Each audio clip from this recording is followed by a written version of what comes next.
ఇవ్వండి, నాకు డబ్బులు కావాలండి. ఒక్క నిమిషం, అమ్మ ఫోన్ చేస్తుంది. అమ్మ, తమ్ముడు కాలేజ్ ఫీజా రేపు ఆదివారం కట్టేద్దామమ్మ. అలానే చెల్లికి కూడా చెప్పు, హాస్టల్ ఫీజు పంపించేస్తాను. సరేనమ్మా, ఉంటాను. ఇవ్వండి. ఏంటను? నేను ఇప్పుడు డబ్బులు అడిగాను, ఏం సమాధానం చెప్పకుండా వెళ్ళిపోతున్నారేంటి? దేనికి ఇప్పుడు? నేను షాపింగ్ చేయాలి. నెక్స్ట్ మంత్లో తీసుకో, ఈ నెల కొంచెం అవసరాలు ఉన్నాయి. ఓహో, మీ అమ్మ ఫోన్ చేయగానే మీ తమ్ముడు కాలేజ్ ఫీజు, మీ చెల్లి హాస్టల్ ఫీజు కట్టడానికి అయితే డబ్బులు వస్తాయి, నాకు ఇవ్వడానికి మాత్రం డబ్బులు రావు.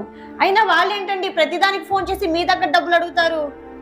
మీరు ఉద్యోగం చేస్తున్నారనా? అను, నీకు ఒకటి అడుగుతాను, చెప్తావా? ఏంటి? ఈ అగ్గిపెట్టెలో ఒకటే పుల్లు ఉంది.